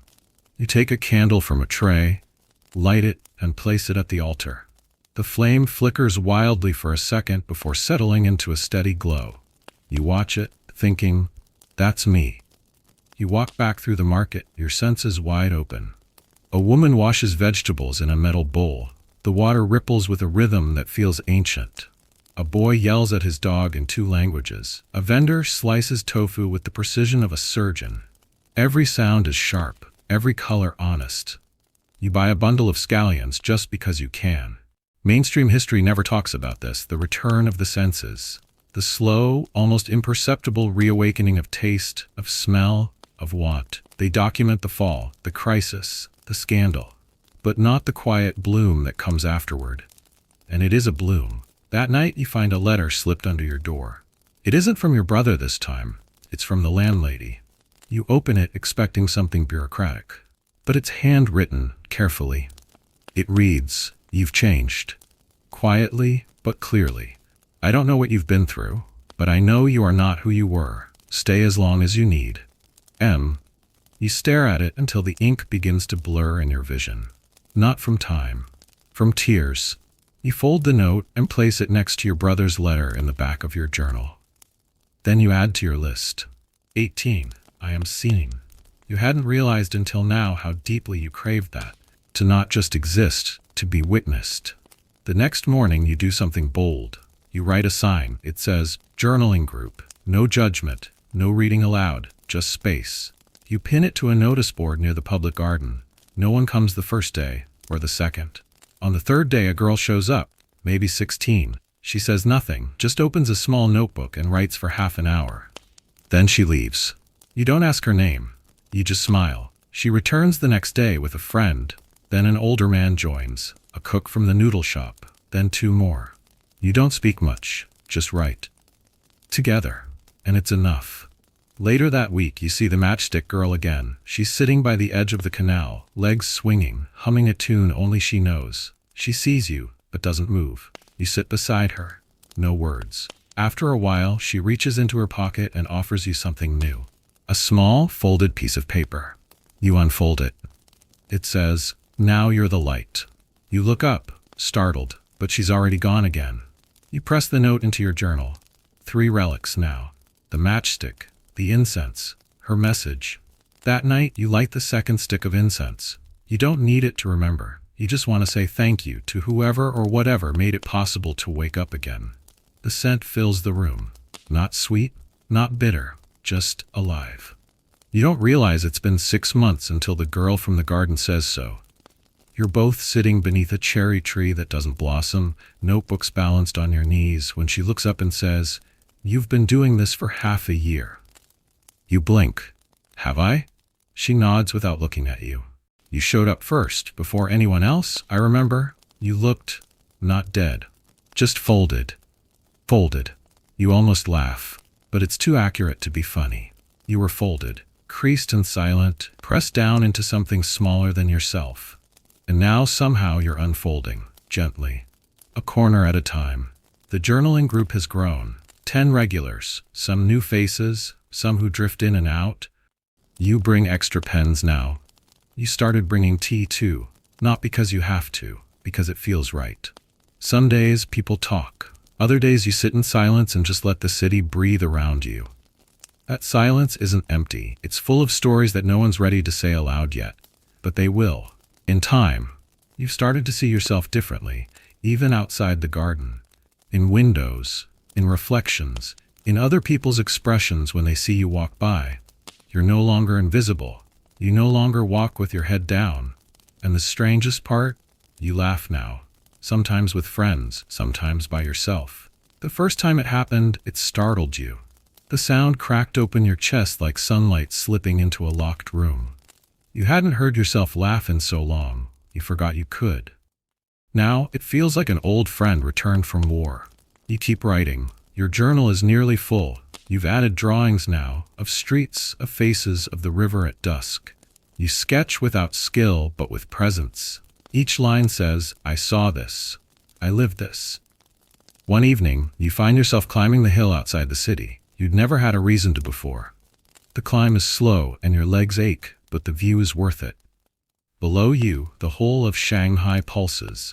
Gold and copper, flickering lanterns, tram bells, the steady throb of life in a city that never noticed your suffering and now doesn't notice your recovery. You sit on a bench overlooking it all, heart still hammering from the walk. You take out your journal. You don't write a list this time. You write a letter. To the version of yourself who first walked into the den. Who sat on the floor, breathing in smoke and forgetting their name. Who thought the end would be quiet and unremarkable. Who thought healing was for other people. You write, I know you didn't want to live, but I'm so glad you did. And I'm sorry no one held you when it mattered. But I'm holding you now. We made it. We are still becoming. We are allowed to stay. You fold the page and press it flat between two others. You stare out at the city until the sun disappears, and then some. Mainstream history never shows this view. They show the banks, the treaties, the headlines. They never show the man sitting alone on a hill, writing to his former self by candlelight and feeling something like peace. They never tell this part of the story, the part where someone survives quietly. The fringe detail? In several colonial cities, recovered addicts went on to form underground support circles, early versions of what we now call recovery communities. They weren't official, they weren't funded, but they were real. People passed notes, met in tea shops, left matches or folded paper cranes in agreed-upon places, symbols of hope. You think of that as you reach into your coat pocket and feel the final matchstick smooth from time. You don't light it yet, but you no longer fear what will happen when you do. That night, you return home and take out all three objects, the matchstick, the final incense stick, and the note from the girl. You arrange them in a line on your windowsill. They are no longer tools of rescue. They are relics of your return. You stare at them until the city dims, and then you close your eyes, steady your breath, and say aloud, I want to live with both hands open. You say it softly, not as a declaration, but as a release. There's no one around to hear it, no audience, no witness. Just the darkening sky, the hush of the wind stirring through tree branches, and your own breath catching as the words settle. And yet, it feels like something enormous just shifted. Your hands stay open, fingers relaxed, palms up, resting on your thighs as you sit quietly on the bench beneath the tree. You don't move for a long time. You simply feel the breeze, the lightness in your shoulders, the deep ache of healing that is not yet done but finally allowed to begin. It's the ache of letting go of the version of yourself who clung to control like it was life support, who clenched through every moment, waiting for the collapse, who mistook numbness for peace, who wore suffering like a badge, hoping someone would finally see it and offer a hand. But that hand never came. So you survived, alone, bent inward, curled like a secret, until now. You look up. The last of the sun slides behind the city skyline, turning the glass windows gold. Everything is quieter in this light. The lanterns flicker to life one by one, casting halos on the wet cobblestone. A stray cat leaps from a cart to a rooftop and vanishes into shadow.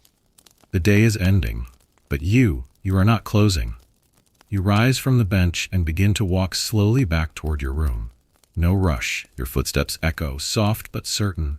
The world no longer feels like something pressing down on your shoulders. It feels like something unfolding around you.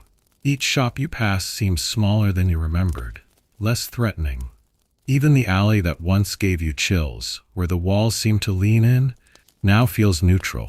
Just stone. Just dust. You pass it without looking in. There's no need. Back in your room, everything is exactly where you left it.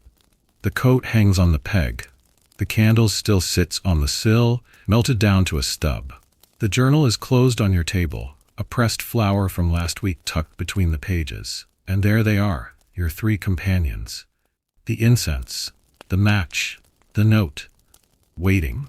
You sit across from them like you might have guessed, no longer holding them like lifelines, not grasping, not desperate, just acknowledging, honoring. These are not symbols of addiction. They are symbols of return. You reach out and pick up the incense stick, rolling it between your fingers.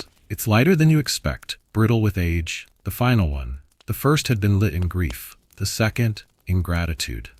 But this one? This will be something else. Not a closure. Not quite. A passage. The match still strikes fear into some deep, quiet corner of you. Not because of what it might ignite, but because of what it represents. Choice. You never had choice when you were under the fog. The pipe chose for you. The need chose for you. The absence of pain chose for you. But now, the match sits in your hand and waits, and you are the one who decides. You brew tea, slowly, gently, like a monk might. The kettle clicks, the leaves unfurl in water, the scent rises, roasted oolong, with a hint of citrus you didn't taste before. You pour 2 cups, one for you, one for memory. You sit, you sip. You don't need to plan what comes next. Your body already knows. It's known for weeks. Healing is not just about recovery, it's about re-entry. It's about choosing again and again not to retreat, even when you still could. You pick up the folded note. The creases are soft now. The ink is beginning to blur at the edges. You run your thumb over the sentence. Now you're the light. You smile. Not a grin, not forced, a real smile. A quiet one. The kind you haven't worn since childhood. The kind that says, maybe I don't need to be found anymore. You blow out the candle and leave the room with the incense, the match, and the note in your pocket. The rain has returned, but only lightly. It taps against rooftops like a patient whisper. You don't bring an umbrella. You want to feel it. You let the drops hit your face, your shoulders, your collar. The chill is sobering but not unkind. You walk, past the temple where you once lit a candle and asked nothing, past the food stall where the cook always waves now, past the closed pawn shop where once you gave up your boots in silence. Everything looks different. Or maybe you're looking differently. You stop at a small bridge that overlooks the canal. The water below is dark and slow-moving, disturbed only by raindrops and the occasional ripple from something unseen. You rest your hands on the rail and look down, not into the water, but into the memory of who you once were standing on this same bridge. You remember the panic, the dizziness, the question, what if I jumped? It no longer scares you to remember. You breathe in, long and deep. You let it fill you from the soles of your feet to the crown of your head, and you whisper, not as a ritual, not for anyone else to hear, but for your own heart to remember. You did not disappear. You were only quiet. The rain eases into mist, and still you walk, not away, not toward, but through. You wake up before the world stirs. No alarm, no panic, no ache, just stillness. The kind that doesn't ask for anything, just offers space. For a moment you lie there in the half-darkness, listening. The sound of early rain brushes against the clay tiles above your head. Not heavy, not hurried. Just a rhythmic hush, like the city is breathing softly in its sleep. You rise, no trembling in your limbs, no fog behind your eyes. Just gravity and quiet breath. You move through your room without turning on the lamp.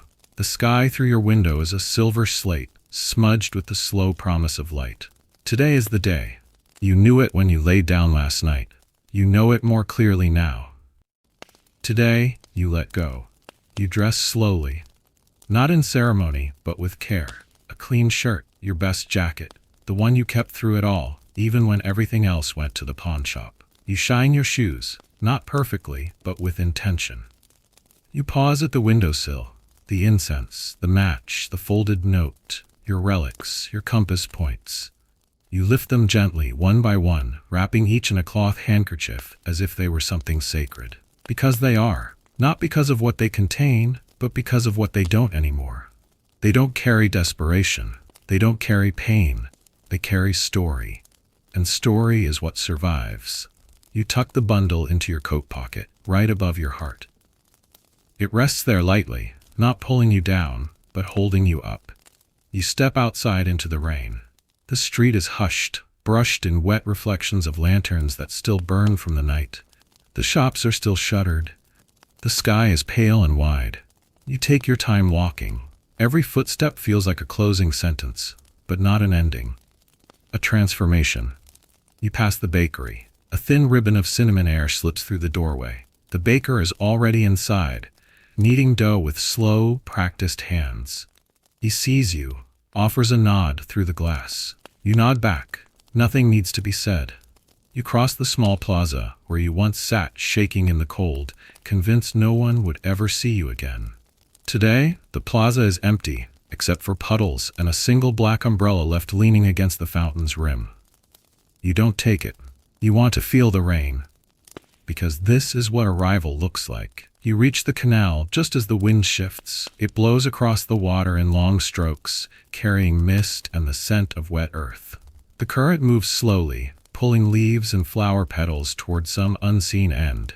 You stand there, hands in your pockets, coat darkening with water, and for a while you do nothing. You just listen. Not to the city, to yourself. To the part of you that's waited patiently for this day. The part that never gave up, even when your lungs were filled with smoke and your memory was a broken mirror. You sit on the stone bench. You unfold the cloth bundle on your lap.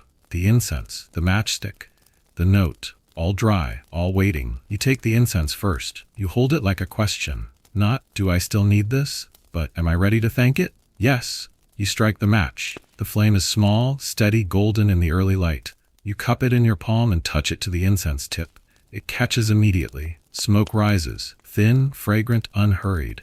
Sandalwood, like memory. Earthy like grief.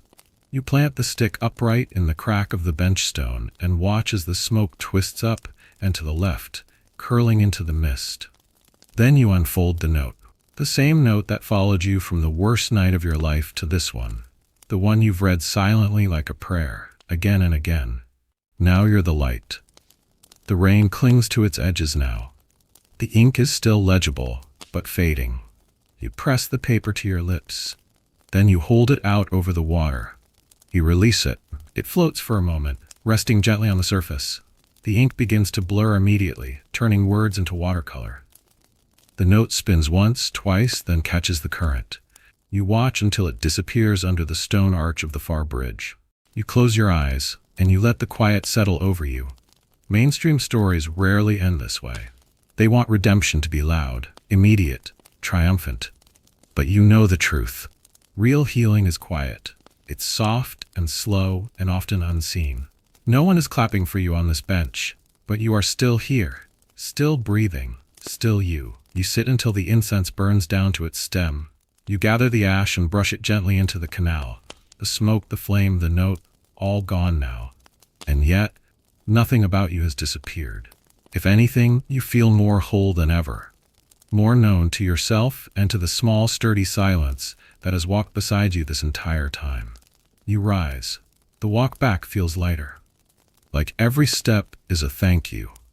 You pass a mother walking with her child, hand in hand. The boy is stomping joyfully in puddles, laughing every time water splashes onto his boots. You catch his eye for a second. He beams. You smile back. The kind of smile that comes from the part of you that has nothing to hide. You pass by the garden where your writing group sometimes meets. A few pages have been pinned to the public board. Someone has written a poem. I walked into the dark and found myself not by candlelight, but by staying. You blink. You don't know who wrote it, but you feel known anyway. You return home just as the rain begins to fade. A soft brightness stretches across the sky. The clouds thin into ribbons, parting just enough to let the day begin again. You take off your coat. Your chest still carries the weight of the journey, but it's a weight you're proud to hold. You open your journal and write, 21. There's nothing I need to forget in order to move forward. You pause, then you add, I remember everything, and that's how I know I've survived it. You close the book, the page still warm from your touch. It's raining when you wake up. Not a storm, no drama, just the kind of rain that hums against the windows and seeps into the cracks of silence. It's a quiet, unhurried rhythm, like the city itself is breathing slower today. You open your eyes and for once you don't flinch at being awake. There's a calm to this moment, a deep, unfamiliar stillness that doesn't ask you to move or change or justify your presence. It simply is. You sit up slowly, letting the blanket slide from your shoulders. Your joints ache a little, reminders of the month spent curled against yourself. But the pain feels distant now, softened by time and choice. You place your bare feet on the floor and close your eyes, letting the sound of the rain fill the room like music. No craving, no fog, just you. You light a candle without thinking. The soft glow joins the gentle gray of the rainy morning, painting their walls in gold and ash. You brew tea and carry it to the window. The city outside blurs behind raindrops, each one catching a sliver of light before it falls. You watch until the cup grows cold in your hand. You've been awake for an hour and you haven't once thought about the den. That's how you know. Something has changed. Today feels like a page waiting to be turned. Not out of urgency, but readiness. You take out your journal, open it to a blank page. You write nothing. Not yet. Instead, you reach for the 3 things you've kept close for so long. The matchstick, the final incense stick, the folded note from the girl. You hold them in your lap. Just sit with them for a while. These aren't lifelines anymore. They're artifacts, symbols of a life paused, then continued. You slip them into your coat pocket, each one carefully wrapped in a soft cloth, and step outside into the rain without an umbrella. You want to feel it. The streets are quieter than usual. People duck under awnings, hurry from stall to stall, shielding baskets with newspapers and shawls. But you walk slowly, letting the rain soak into your coat, your sleeves, your hair, not punishing yourself, not purifying, just present. The den is not on your path today. You don't need to walk past it to prove anything. You already know who you are without its shadow. Instead, you walk to the canal. The same canal where months ago you thought your body might collapse from the inside out, where your breath was shaky and your grip on reality was thinner than the mist rising from the water, where a small girl offered you a matchstick and said nothing, but saved you anyway. You sit on the same bench. No one else is here. The water moves slowly today, rippling from the raindrops, glowing faintly with reflections of lanterns and cloudy sky. You place the incense on the stone railing beside you, shielding the tip with one hand as you light it with the match. The flame catches on the first strike. That alone feels like a blessing. The incense flares, then softens, sending a thin column of smoke twisting upward like a secret being released. You unfold the note. You've read it so many times, the creases have worn white across the paper. Now you're the light.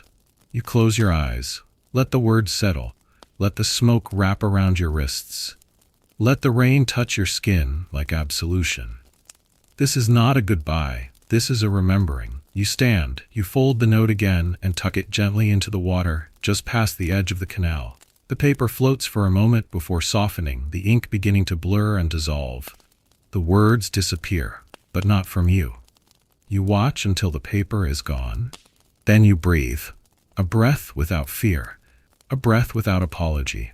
Mainstream history will never write about this moment. There won't be a statue or a street named after the boy who fell into oblivion and chose one slow breath at a time to climb out.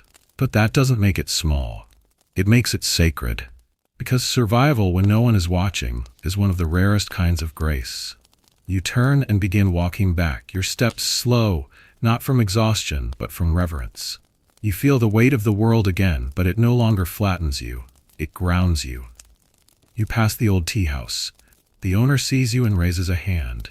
You raise yours back. You stop at the notice board by the garden and see that someone has added a new sign next to your journaling group. It reads, Healing Circle, no labels, no stories, just space. You don't know who put it there, but it makes your throat tighten in a good way. You keep walking, past the bakery, past the tailor, past the temple where you lit your first candle not to pray, but to acknowledge that you were still here. You reach your room just before night falls. You dry your coat.